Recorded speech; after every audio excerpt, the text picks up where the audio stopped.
Nous voici maintenant donc dans la deuxième partie de ce tutoriel où nous allons faire le bilan global de notre historique, donc à savoir calculer la durée totale des arrêts, la durée totale des interventions, le nombre total d'interventions et le coût total d'indisponibilité. Donc le but de faire ce bilan global, outre avoir une vue globale sur notre système, est d'apprendre à utiliser deux fonctions de base, la fonction somme automatique et la fonction nbval qui va nous permettre de compter le nombre de cellules non vides dans une colonne. Donc nous allons commencer par calculer la durée totale des arrêts.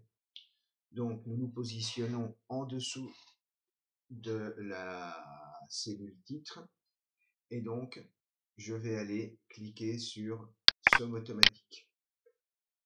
Donc pour l'instant, Excel attend que on lui donne les nombres à ajouter.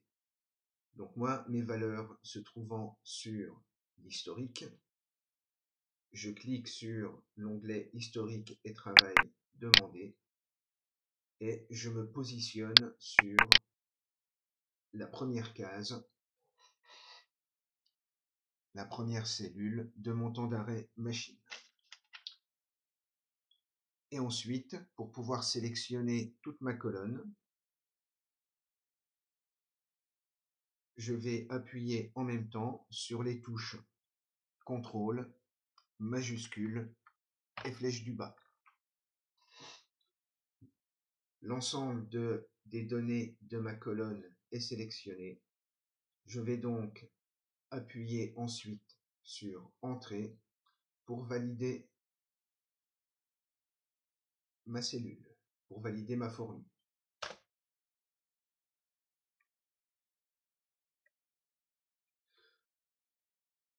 Donc, maintenant, la durée totale des interventions. Alors, pour calculer cette durée totale des interventions, je pourrais faire le même processus. Simplement, je remarque que ma durée totale temps d'intervention qui correspond à mes temps passés est dans une colonne juste à côté de ma colonne des temps d'arrêt. Donc je vais pouvoir utiliser une fonctionnalité très pratique d'Excel qui est la fonction de recopie, qui fonctionne pour recopier des colonnes qui sont l'une à côté de l'autre ou des lignes qui sont les unes en dessous des autres. Donc je sélectionne mon dernier résultat. Je vois que dans le coin inférieur droit, j'ai un petit carré noir qui apparaît. Je vais cliquer sur ce carré noir et le faire glisser dans la colonne d'à côté. Et donc, automatiquement, Excel calcule mes temps d'arrêt. Et quand je regarde ma formule, je vois bien que il apparaît ici les temps et mots passés qui correspondent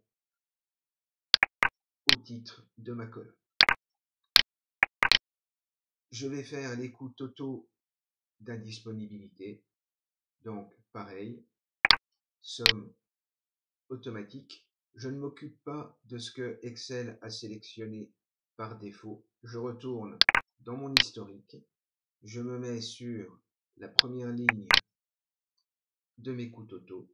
Et comme tout à l'heure, j'appuie sur les touches CTRL, majuscule, flèche vers le bas pour sélectionner l'ensemble de mes valeurs de mon tableau et j'appuie sur la touche Entrée.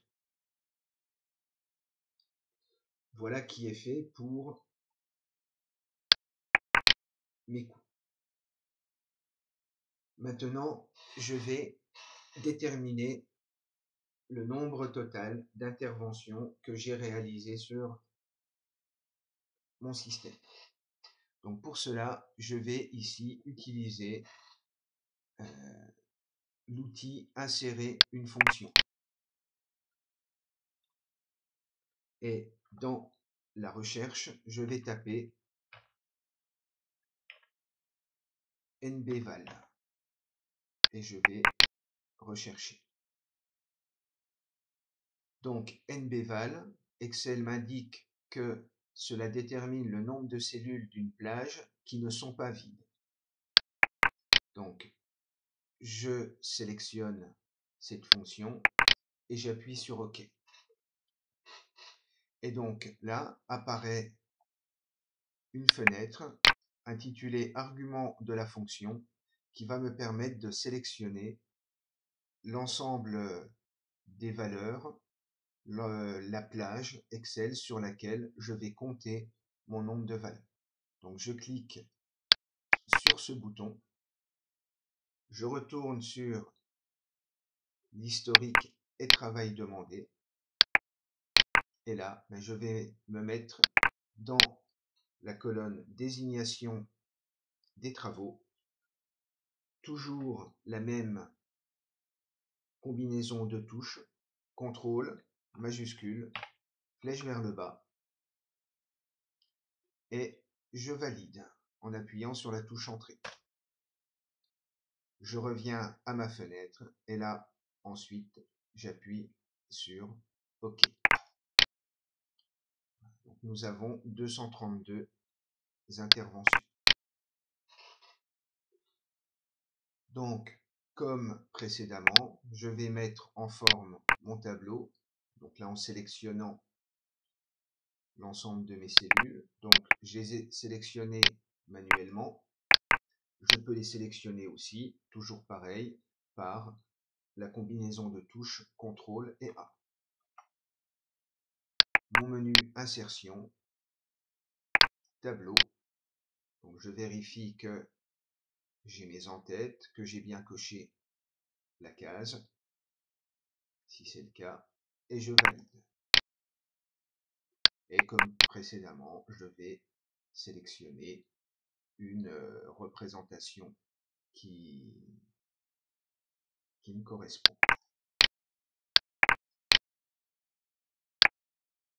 Je peux sélectionner par exemple ici les cellules correspondant à mes résultats. Je peux bien entendu augmenter la taille, les mettre en italique, en gras, et pourquoi pas changer leur couleur par exemple. Voilà. Voilà pour ce qui est de la deuxième partie du tutoriel, donc l'utilisation de la fonction somme automatique et de la fonction nbval.